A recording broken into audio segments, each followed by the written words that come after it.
body bags were horror lies.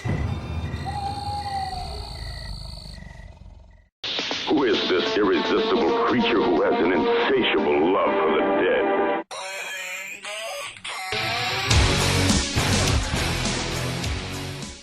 Hey guys, happy Thursday, this is your fried chick speaking.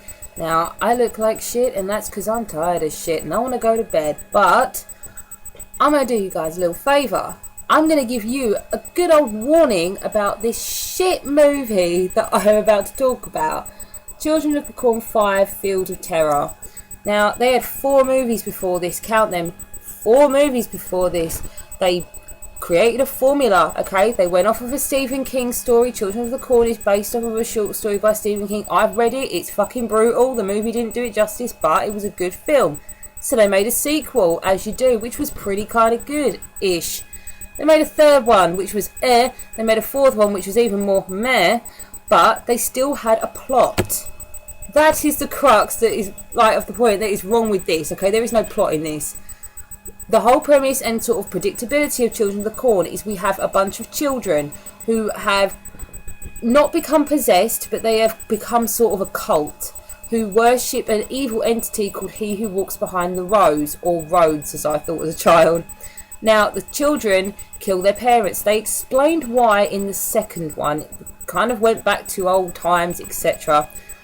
But it was a workable formula, and then each movie had a plot specifically for that movie that you began with, chucked in all the Children of the Corn lore, all that kind of stuff, and then it ended, okay, and wrapped itself up. Now, we got to number 5, and there's fuck all going on.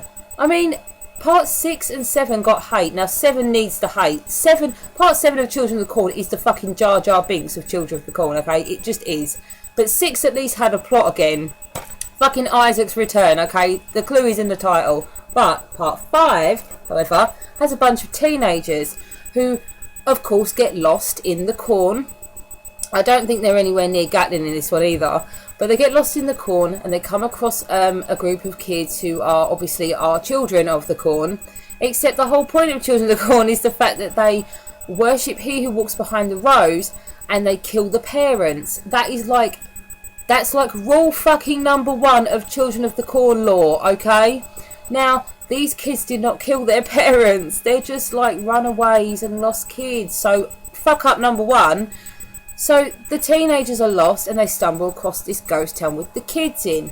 They're doing their Children of the Corn thing where they're all, you know, very much into the Bible, but their own version of the Bible. Now, Alison, who is our kind of lead teenager, her younger brother is one of these kids. Now, what are the fucking chances that she stumbled across the cult that he's in? I'm pretty damn sure, even though I haven't seen it for a while, I'm pretty sure she wasn't searching for him. I think they did just get lost, okay? Fuck up number 2. So, they stumble across the town, and then they kind of, you know, they're wandering around because obviously they need to kind of, I think they need to get their car fixed, they need to get out, etc, etc. But they kind of mingle with the kids and then they realise that something is very, very wrong. And of course, we have a big showdown at the end. That is literally from start to finish the entire plot of this movie. There is no intricacy, there's no interesting anything else, there's no interesting characters. We don't really see or hear or whatever, get to know these characters enough to actually give a shit about them. They are literally there to be picked off and given to He Who Walks Behind the Rose. That is it. And the only person we're supposed to care about clearly is Alison, because her younger brother is obviously one of these children and he doesn't really want to be there, but obviously they won't let him go, so she has to try and kind of get him out. That is like the only plot that's going on in this whole movie. They have a silo in this one though, because obviously sacrificing themselves to the corn is sort of a big part of Children of the Corn franchise. A great big massive silo, and the way you can now sacrifice yourself to him when you're 18 is to jump into this fucking silo and burn to death. That is like how they do it in this. That's crap, okay? That is such a cop-out. It's fucking terrible. I mean, did you see, if you saw the first one, you remember when fucking like Malachi and Isaac went up against it? That shit was awesome. This is crap. The only, like, slight, decently funny-ish bit about this is the fact that Eva Mendes is in this. Now, this was, like, it may have been her first role. If not, it was her first kind of big-ish budget role.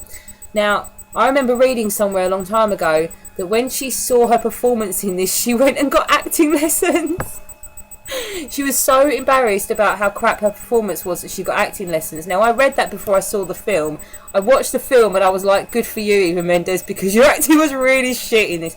Fucking terrible acting in this, really bad. But yes, like I said, kids stumble across a bunch of lost kids. They have like an adult guardian. That's never fuck up number 3. They have an adult guardian who literally does nothing for the whole movie. We barely see him. But, I mean, there's nothing else to say about it, okay?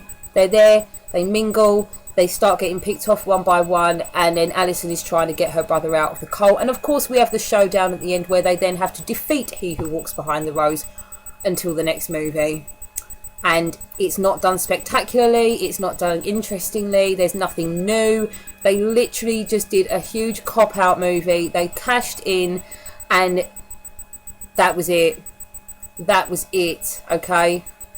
Fuck all else worth talking about, and I'm going to end it there, because dear God, warning, do not bother with this instalment. If you watched part 4 and thought it was crap, you know what? It was bloody good compared to this. Just skip to number 6. I will see you next week. Bye.